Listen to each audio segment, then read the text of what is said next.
There is a sound that travels 1,600 kilometers without losing strength. And it is not made by any machine. It is a deep pulse, nearly impossible to hear with human ears, emitted by a throat the size of a highway tunnel.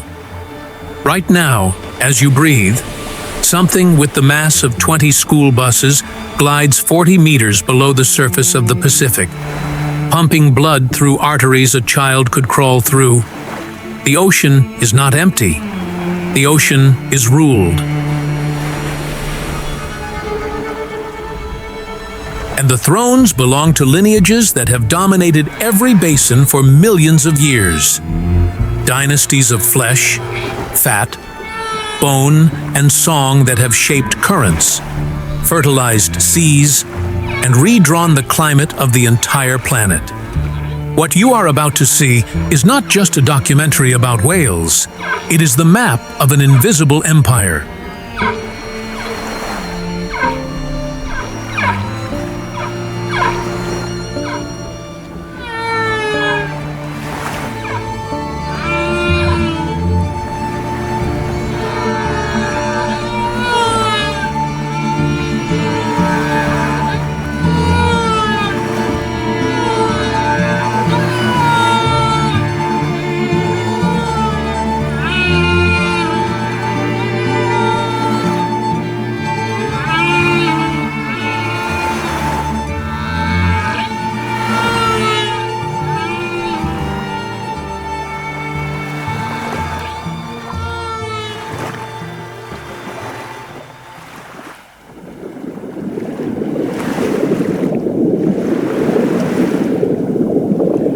This journey spans 5 oceans and 4 hemispheres.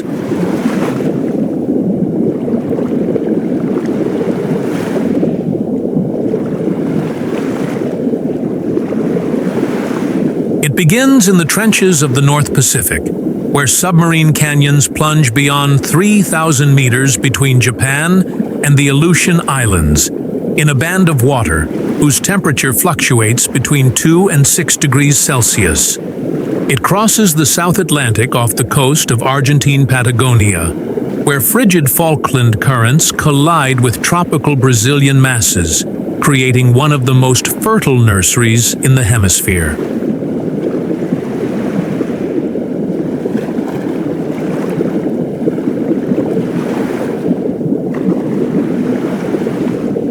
It dives beneath the ice sheets of the Weddell Sea in Antarctica, latitude 75 degrees south, where polar darkness lasts for months, and salinity creates layers of water so dense they sink to the ocean floor. It rises to the equatorial Indian Ocean, between Mozambique and Madagascar, a narrow channel heated to 28 degrees, a mandatory migratory route connecting breeding grounds to feeding grounds.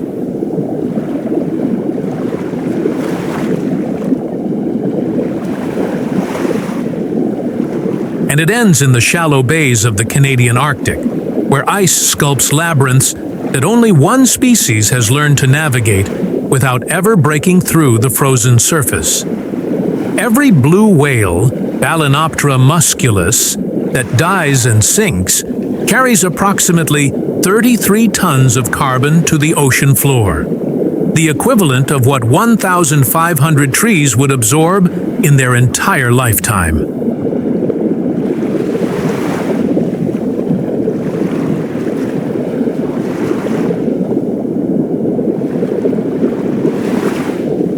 This phenomenon, called carcass carbon fall, transforms each body into a geochemical vault sealed under abyssal pressure.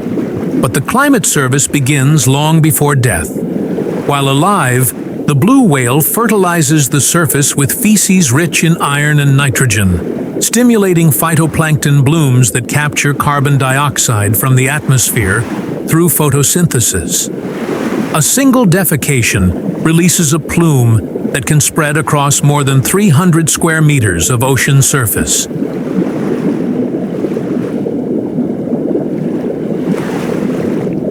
Researchers have estimated that restoring great cetacean populations to pre-whaling levels could sequester the equivalent of hundreds of thousands of additional tons of carbon annually. The largest animal on the planet is also its most efficient invisible climate regulator, and with every individual that disappears, the atmosphere loses an ally it cannot replace.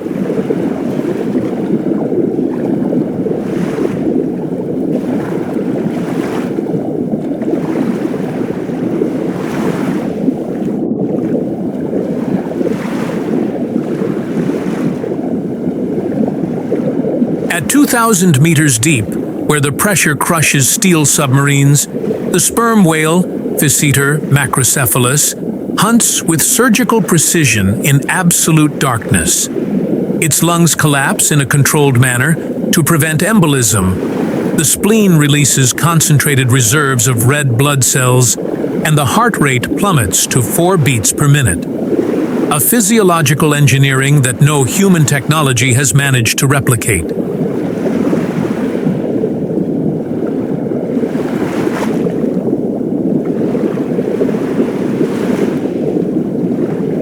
The spermaceti organ in its monumental head can weigh up to 2 tons and 700 kilograms, functioning as an acoustic system that fires clicks of up to 230 decibels, the most intense sound produced by any living being, capable of stunning prey at a distance. Each family group of females maintains its own click dialect, called a coda, culturally transmitted across generations like an accent that identifies clan and geographic origin.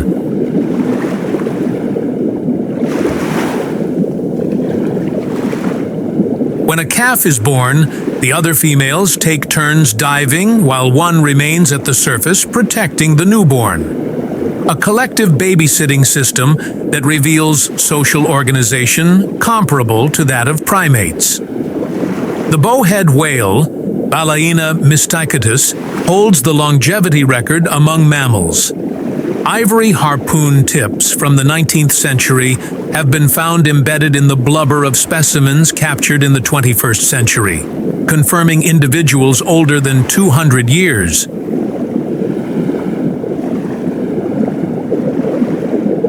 Its skull is a bony lever designed to break through ice plates up to 60 centimeters thick, an adaptation that allows it to breathe in waters where no other cetacean survives. The subcutaneous fat layer can reach 70 centimeters, the thickest thermal insulation of any marine mammal, keeping body temperature stable in waters at -2 degrees Celsius.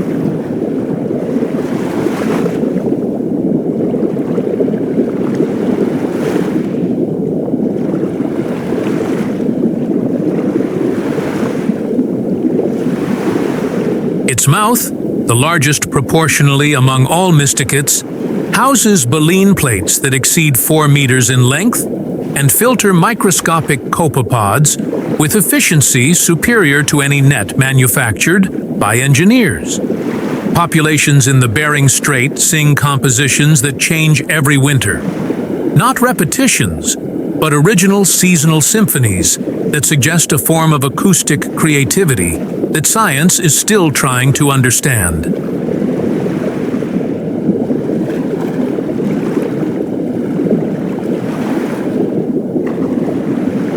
In the Canadian Arctic, beneath an ice cover that can reach 3 meters in thickness, the narwhal, Monodon monoceros, navigates without ever touching the frozen surface, orienting itself through an acoustic map that its brain reconstructs every second.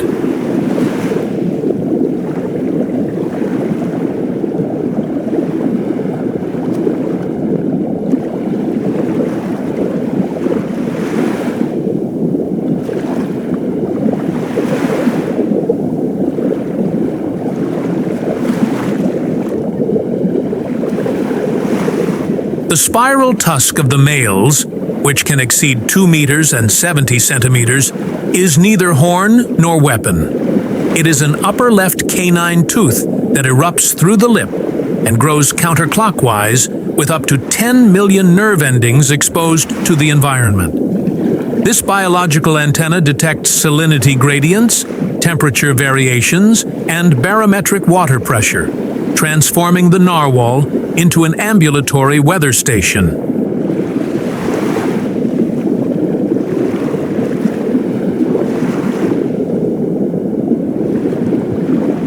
Groups of up to 20 individuals dive synchronously to depths exceeding 1,800 meters in winter, one of the deepest dives among cetaceans, feeding on Arctic cod and boreal squid in total darkness.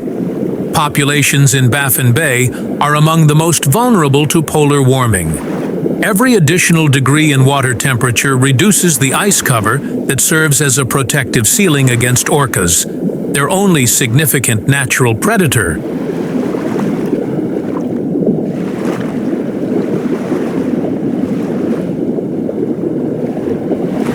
When the gray whale, Eschrichtius robustus, descends to the seabed and churns sediments with its snout at a lateral angle, it is not merely eating, it is redesigning the topography of the ocean floor. Each feeding dive creates craters up to 2 meters in diameter and half a meter deep, releasing nutrients trapped for decades in the mud into the water column.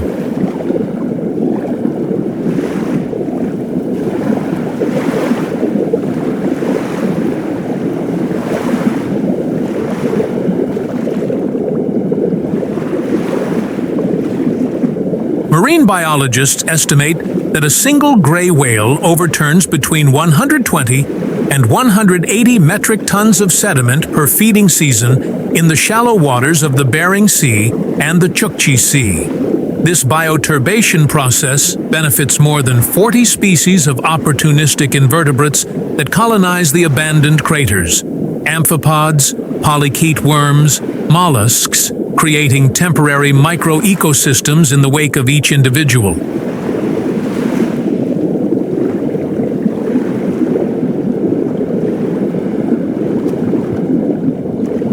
The annual migration of this species between Baja California and the Alaskan Arctic covers up to 22,000 kilometers round trip, the longest ever recorded for any mammal, crossing 11 degrees of thermal variation without significant feeding pauses during the northbound leg.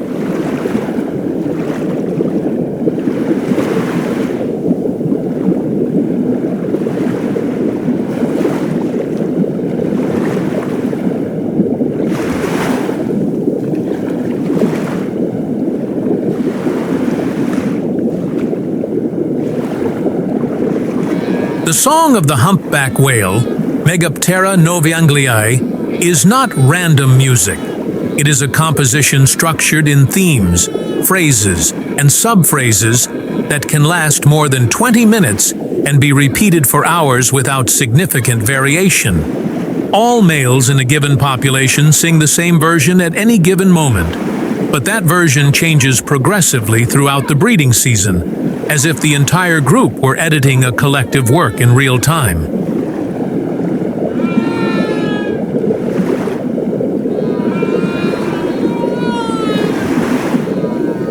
Researchers at the University of Hawaii documented that melodic innovations originating in the Western Pacific migrate eastward each year, suggesting a horizontal cultural transmission that spans more than 6,000 kilometers in just a few seasons.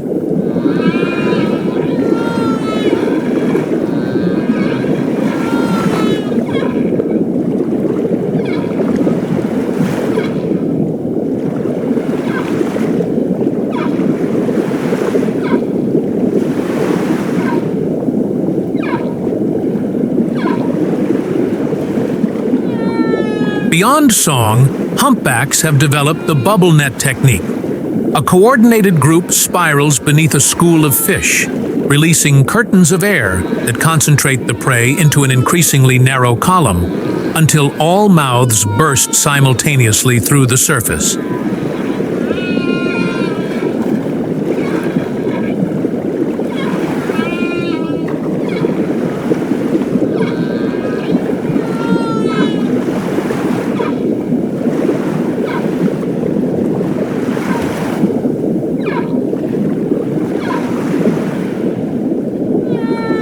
This strategy demands precise synchronization, differentiated roles among individuals, and constant acoustic communication, a degree of cooperation that challenges the notion that tactical intelligence is exclusive to terrestrial brains. The orca, Orcinus orca, is not a single species. It is a complex of ecotypes with distinct diets, dialects, social structures, and even morphologies that do not interbreed, even when sharing the same waters.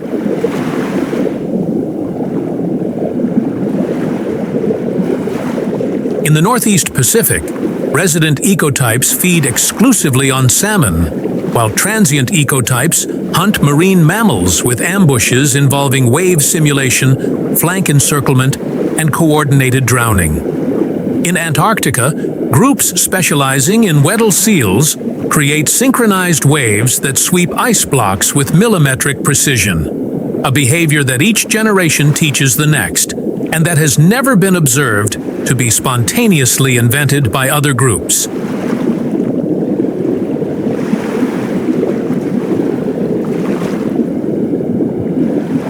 Post-reproductive matriarchs lead the family for decades, and their death is statistically correlated with increased mortality among descendants, evidence that the knowledge accumulated by an elderly female holds real and measurable survival value. In captivity, orcas develop stereotypical behaviors, aggression, and premature mortality that do not exist in wild populations, revealing that their cognitive complexity requires the entire ocean as a minimum environment.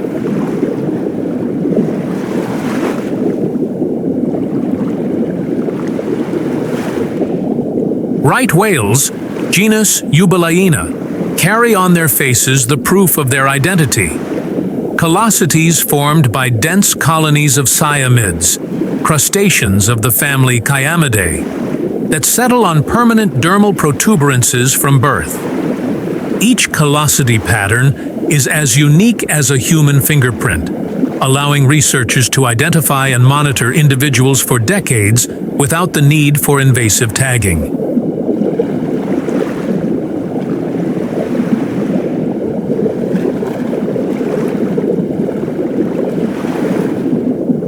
The North Atlantic right whale, Eubalaena glacialis, with fewer than 350 estimated individuals, is today the most endangered great cetacean on the planet.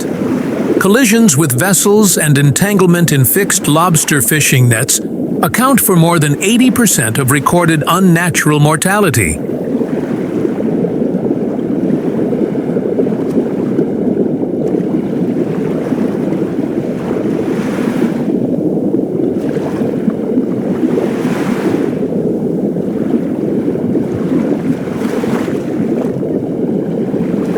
Reproductive females are spacing pregnancies from 3 to as many as 10 years, a sign of chronic physiological stress linked to prey reduction and increased underwater noise that interferes with communication between mother and calf.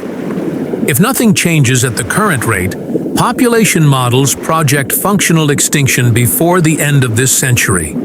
A silent erasure the world would barely notice.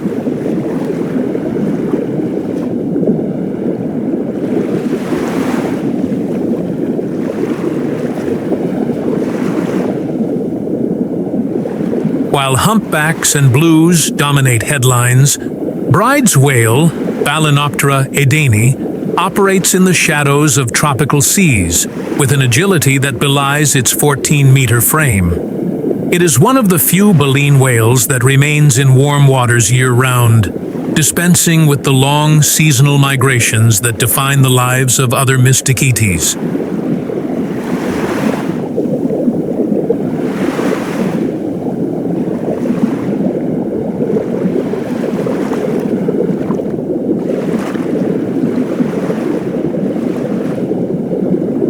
In the Gulf of Thailand, resident populations have developed unique opportunistic feeding techniques. They launch vertically from the depths with their mouths open at a 90-degree angle, swallowing entire schools of anchovies in a single lunge that can capture more than 20 kilograms of fish per mouthful.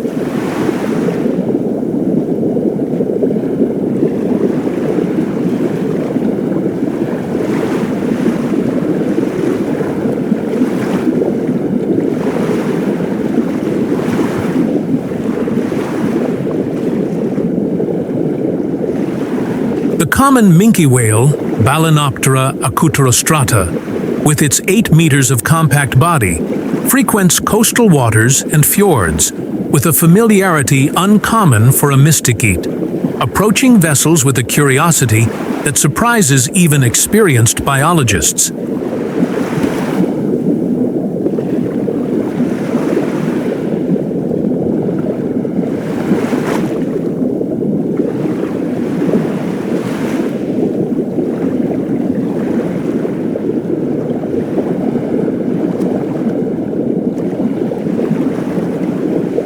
Both suffer continuous pressure from pseudoscientific hunting maintained by programs that classify commercial kills as research, exploiting loopholes in the international moratorium that should protect them. A legal irony that turns science into an alibi for harpoons. When a whale dies in deep waters, its body does not vanish.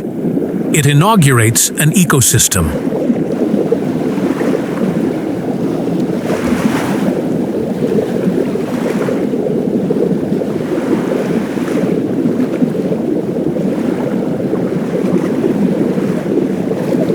The fall of the carcass to the ocean floor creates what biologists call a whale fall community. First come sleeper sharks and hagfish that consume soft tissues for months. Then shrimp and polychaetes occupy the remains for years. Finally, chemosynthetic bacteria colonize the bones, extracting energy from marrow lipids for decades, sustaining colonies of Osedax worms that literally digest skeletons.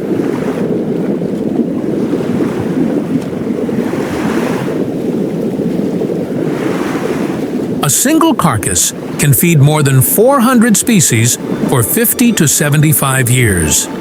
An oasis in the abyssal desert that connects the illuminated surface to the lightless depths. This cycle reveals something that conventional ecological accounting ignores.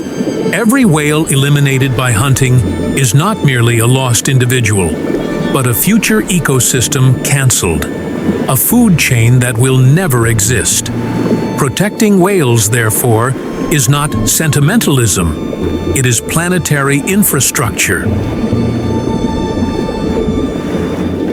And the growing silence of the oceans is the gravest warning the biosphere has ever sent us. From the abyssal trenches of the Pacific to the ice labyrinths of the Arctic, every species we encountered on this journey performs an irreplaceable function, sequestering carbon, fertilizing seas, structuring food chains, redesigning the very floor of the ocean. They are not passive monuments of the natural world. They are the living engineering that keeps the planet in balance. Every time a whale rises to breathe, the entire ocean remembers that it is alive. If this journey through the hidden dynasties of the ocean has transformed the way you see the sea, leave your like, subscribe to the channel, and hit the bell. Share this video with anyone who needs to hear what the silence of the deep has to say. The next dive goes even deeper.